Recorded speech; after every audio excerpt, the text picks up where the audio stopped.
Discipline has a reputation problem. Most people associate it with intensity, force, or extreme effort. They picture rigid routines, extreme self-control, or lives that feel restrictive and joyless. That image alone turns people away because no one wants to live under constant pressure. No one wants to feel like they're at war with themselves every day. But that's not what discipline actually is.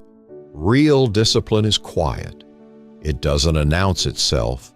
It doesn't demand attention. And most of the time, it doesn't even feel motivating. It feels ordinary, which is exactly why it separates you from most people. Not because disciplined people are stronger, not because they are more talented, but because they understand something most people avoid facing. That waiting feels better than acting. And discipline is what breaks that pattern. Most people believe discipline is about pushing harder, about forcing yourself to do things you don't want to do.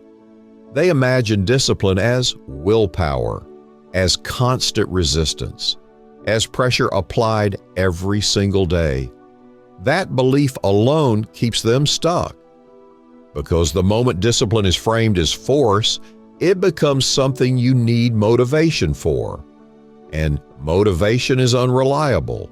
It depends on mood, on sleep, on confidence, on how life feels that week. That's why most people only act when they feel ready. Discipline has nothing to do with feeling ready. It exists precisely for the moments when you don't. Why most people wait. If you pay attention, you'll notice a pattern. Most people are always about to start, about to change something, about to take responsibility. They're not refusing to act, they're postponing it. They're waiting for the right moment, when work slows down, when life feels more stable, when they feel more confident, when they feel less tired. Waiting feels responsible, it feels patient, it feels mature, but waiting has a hidden cost. While people wait for certainty, time keeps moving, bills keep coming, years keep passing, opportunities quietly close. Discipline is simply the refusal to keep waiting. Discipline as a decision structure. Discipline is not intensity, it's structure. It's the decision to remove negotiation from your life. Most people negotiate with themselves constantly. They wake up and debate, they consider how they feel, they decide based on energy, mood, and convenience. That internal debate drains energy before anything even begins. Disciplined people don't win that debate, they eliminate it. They don't ask, should I do this today?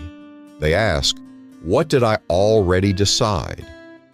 That difference changes everything, because once the decision is made, action becomes mechanical. Real life.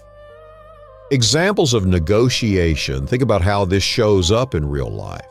Someone says they want to get in shape, but every day becomes a discussion. I'll start next week. I didn't sleep well. Work was stressful. Nothing dramatic, nothing irresponsible, just constant negotiation. Or someone wants to change careers, but they wait until they feel fully confident, until the timing is perfect, until they feel certain. Years pass. Discipline isn't about doing something extreme. It's about ending the daily debate. Why this feels uncomfortable.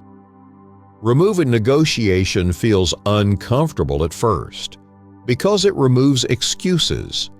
It exposes how often you delay things, not because you can't do them, but because you don't feel like doing them yet. Discipline doesn't shame you for that. It simply stops accommodating it. That's why most people resist discipline, not because it's painful, but because it removes the comfort of postponement, and postponement feels safe. The role of responsibility. This is where responsibility enters the picture. Discipline is responsibility in motion. It's not about perfection. It's about acting without waiting for permission from your emotions. Most people treat their feelings as authority. If they feel tired, they stop. If they feel uncertain, they pause. If they feel unmotivated, they wait. Discipline shifts authority away from feelings and places it on commitment. That shift is subtle, but it's the difference between progress and stagnation. Why discipline feels lonely. Discipline separates you socially as well. When you stop negotiating with yourself, you also stop needing constant reassurance. You don't talk about what you're going to do.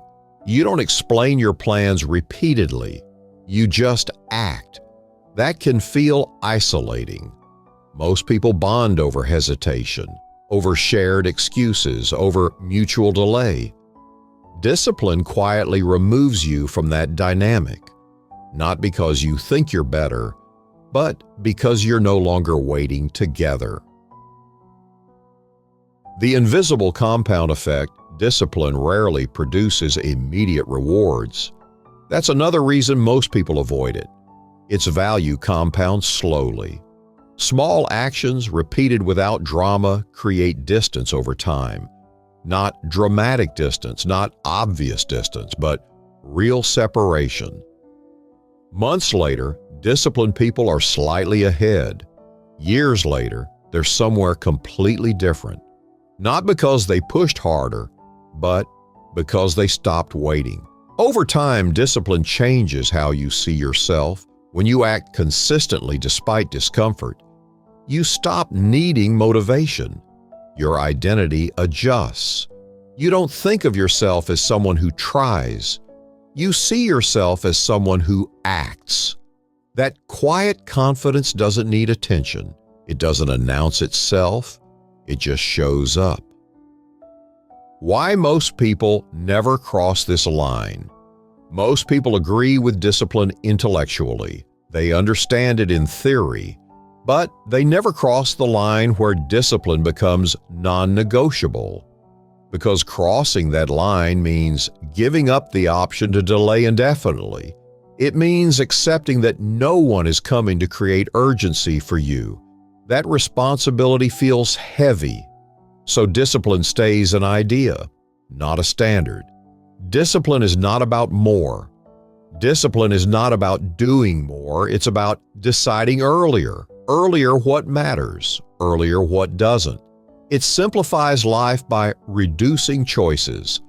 And simplicity is uncomfortable for people who rely on flexibility to avoid commitment. Discipline removes that flexibility. And in doing so, it creates clarity. Discipline doesn't make you exceptional, it makes you consistent. And consistency is rare. Not because people are incapable, but because most people keep waiting for a version of themselves that feels ready. Discipline accepts that readiness may never come and moves anyway. In the next video, we'll talk about the truth about time most people refuse to accept and why time doesn't punish mistakes, it punishes delay. Because the longer you wait to act, the more expensive action becomes.